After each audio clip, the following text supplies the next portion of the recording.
You know what we have not talked about in a while? Underrated sci-fi movies.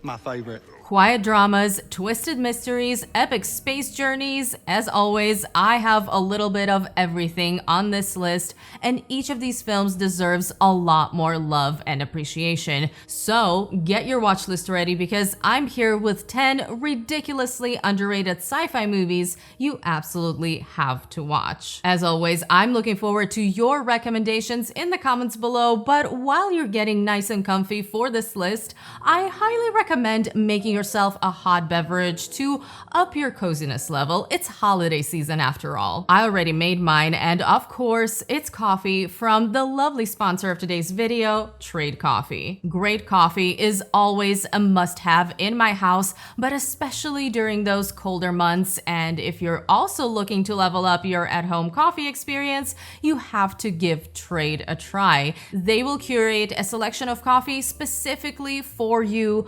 based on your taste preferences and favorite brewing method and deliver it freshly roasted right to your door on a flexible subscription schedule. My latest favorite, which is very fitting for the topic of this video, is the Nebula blend from Mother Tongue Coffee. This medium dark, full-bodied roast is the perfect combination of sweetness and roastiness with notes of vanilla and dark chocolate, which is excellent in a latte or on its own. Also, if you're looking for holiday gifts your friends and family are sure to appreciate, you cannot go wrong with Trade. I definitely recommend checking out their gift options, from personalized subscriptions to curated gift boxes, which look amazing. I know I'll be picking some of those up myself. Now, of course, I have a special offer for you. Right now, when you use my link drinktrade.com/impressionblend, you will get a free bag of coffee with any subscription.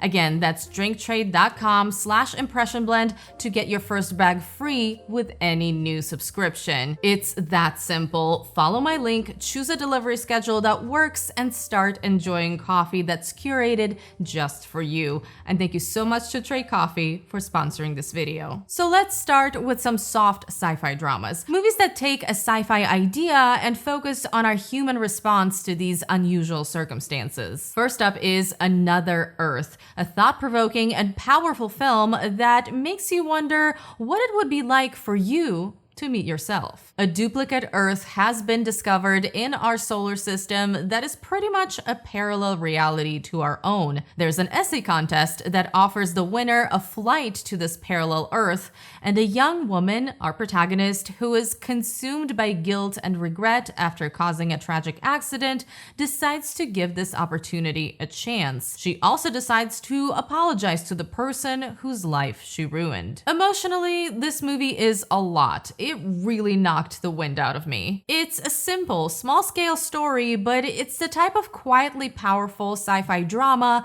that really leans into the characters and their emotional turmoil, leaving the sci-fi concept in the background. It shows a life-altering event on a global scale, as well as another that's very personal, and brings those two things together as the characters try to grapple with the fallout. It's a movie that really lingers in your mind because of its impact and because of the questions it leaves you with. Another Earth is a story about guilt, forgiveness, redemption, and second chances. And also, it's a Brit Marling film. She's not only starring in it, but she also co-wrote it. And Brit Marling movies are their own beautiful subgenre. I'm a big fan.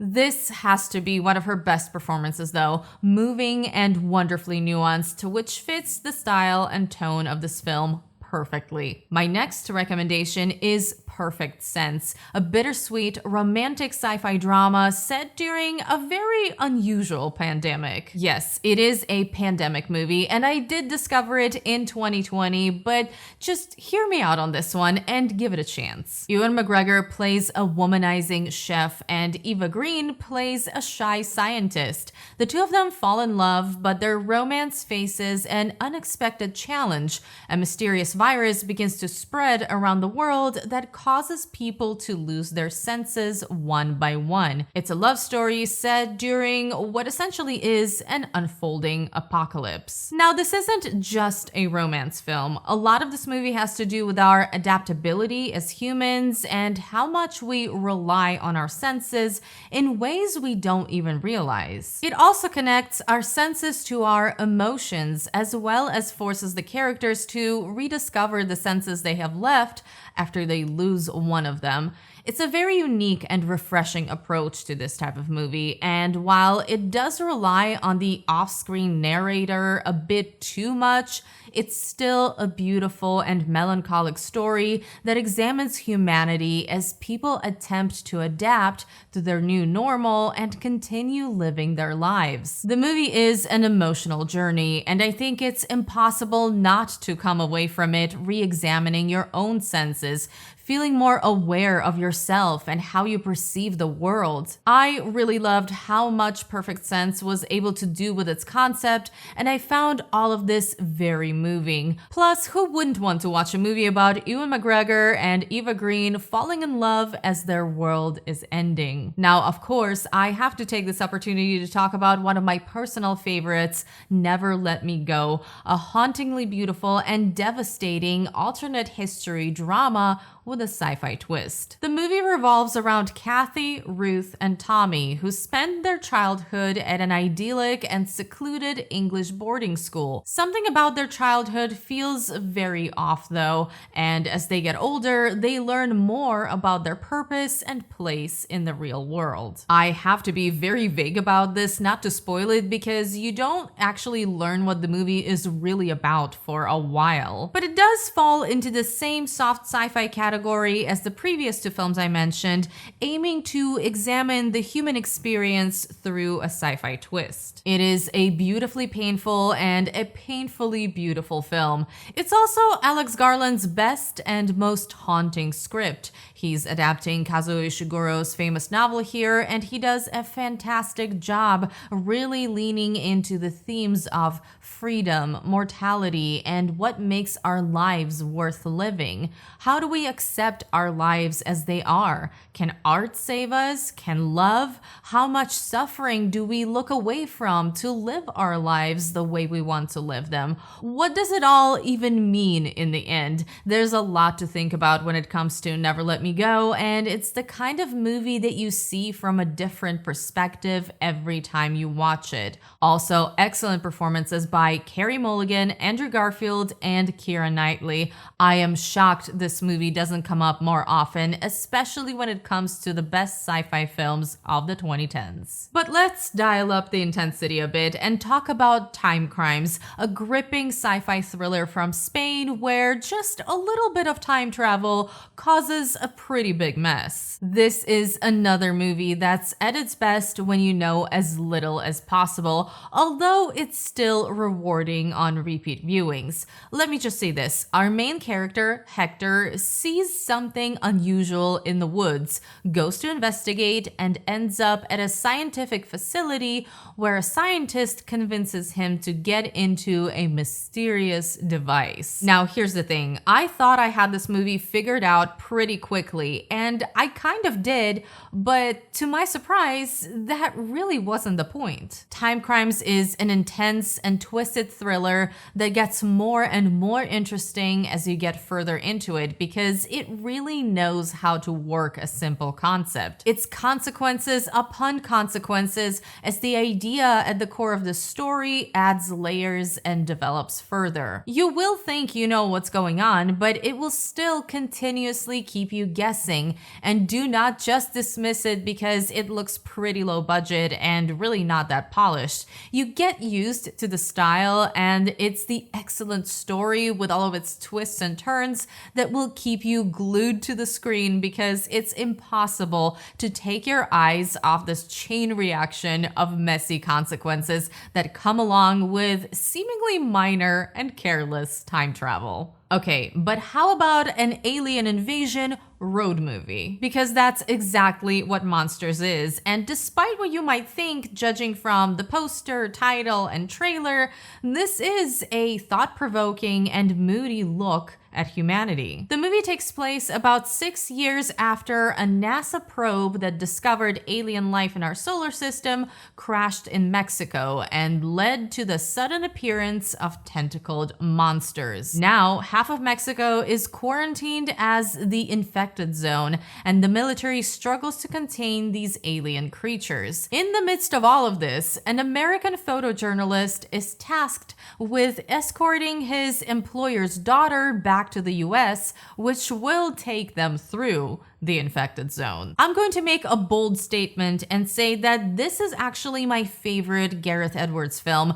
even though he has made bigger and more visually impressive films since Monsters. This one just lands narratively and emotionally for me more than any of his other work. Of course, it's about the humans rather than the monsters, but the monsters themselves are there to expose our fear of others and how humanity treats what we don't understand. It's a subversive story that fully knows you're expecting a creature feature showdown and instead gives you a slower paced road movie focused on its characters who are forced to face the cruelty of the world around them, as it immerses you in its atmosphere that is simultaneously familiar and otherworldly. What the movie actually wants you to question is who the real monsters are. Now listen up, fellow Annihilation fans. If you're looking for more strange and beautiful cosmic horror and you still for some reason haven't seen Color Out of Space,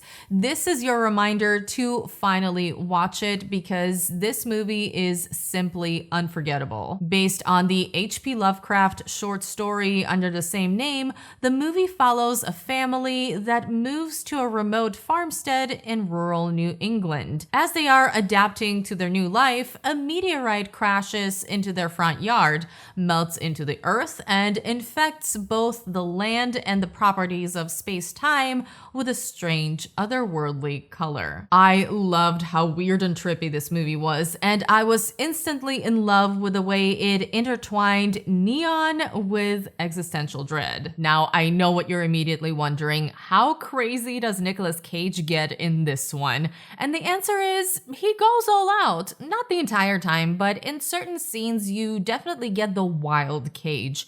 But in a movie that is as strange as Color Out of Space, it doesn't actually feel that out of place. Listen, if you're a fan of the what the hell am I even watching experience, this movie is definitely for you. And don't worry, you do eventually understand what's going on, but the journey to get there is weird in the best ways. The mysterious cosmic horror of it all, with the family falling apart and the slightly off-kilter tone emphasized by the beautiful score, really make this movie feel unique and special. Plus, it looks amazing. The stunning, otherworldly visuals and practical effects absolutely make this film. And speaking of space, my next recommendation is probably the most obscure thing on this list, and definitely the darkest, but Aniara is an absolute gem. The film is set in a dystopian future where Earth has become uninhabitable,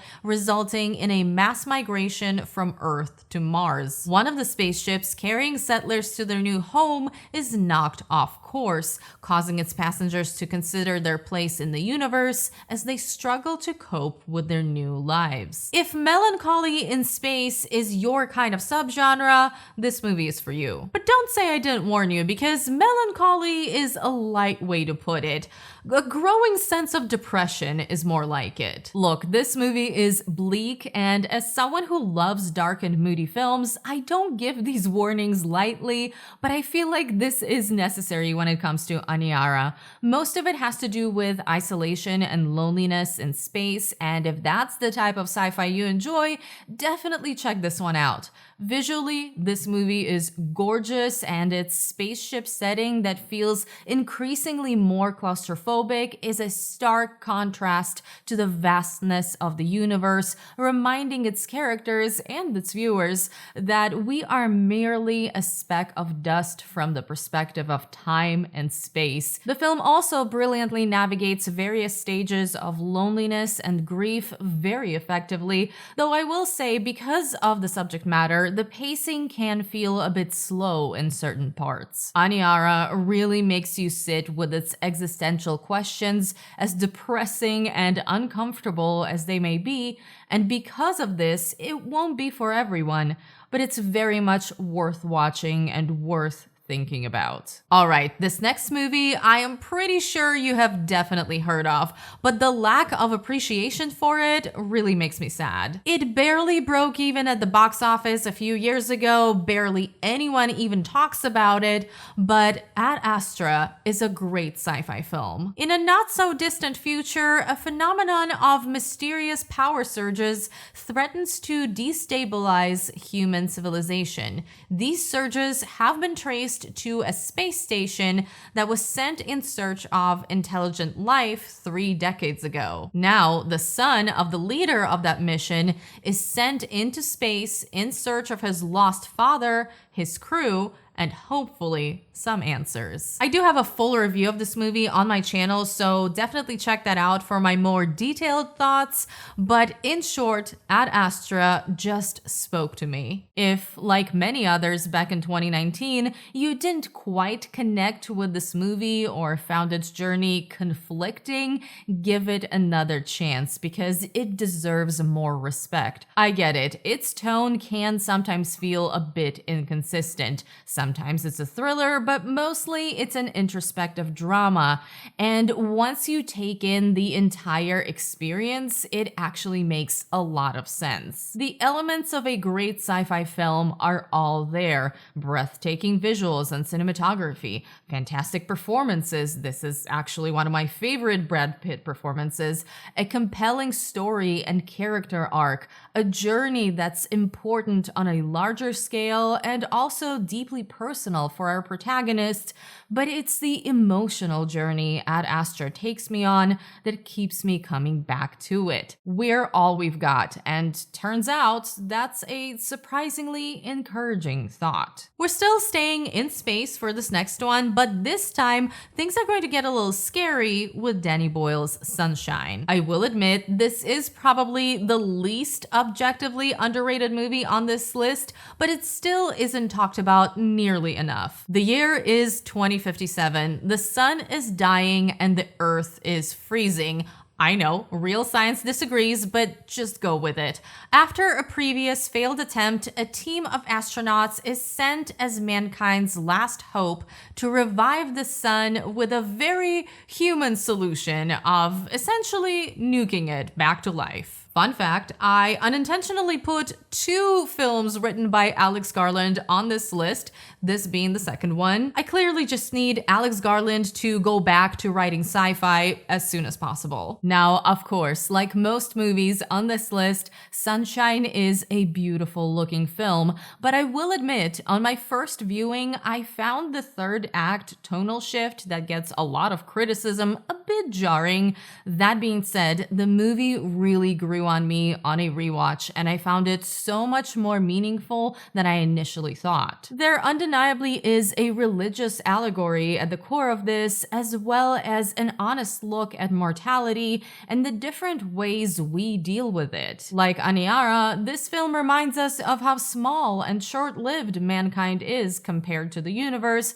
but it also gives us hope as the characters find meaning and significance in their existence, no matter how dire their circumstances are. Not to mention, just look at this cast. Cillian Murphy, Rose Byrne, Chris Evans, Michelle Yeoh, Hiroyuki Sanada, Benedict Wong. You know you have to see all of these amazing actors come together in a crazy sci-fi movie and try to reignite a dying sun with a bomb. Now, this recommendation is one of my all-time favorite movies, and some of you already know that I will recommend the wonderfully strange Dark City every chance I get. So listen to this. Set in a world where it's always nighttime, the movie follows an amnesiac man who is struggling with memories of his past.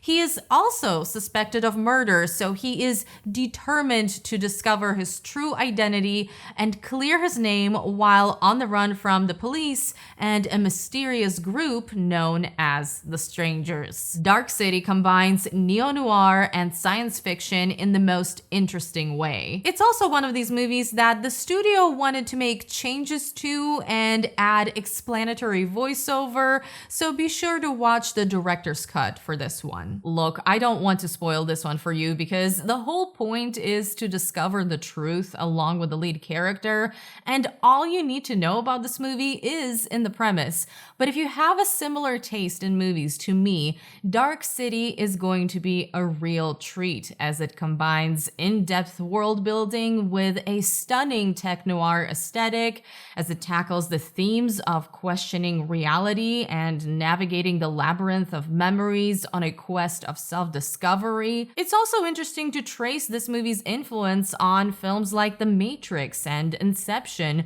both visually and thematically, and while Dark City is definitely working with a lower budget, its exploration of similar ideas is no less compelling. And as if all of that isn't enough, Rufus Sewell, Kiefer Sutherland, and Jennifer Connelly definitely make it worth your time. But guess what? I have even more underrated movie recommendations for you, so you should check out one of these videos next.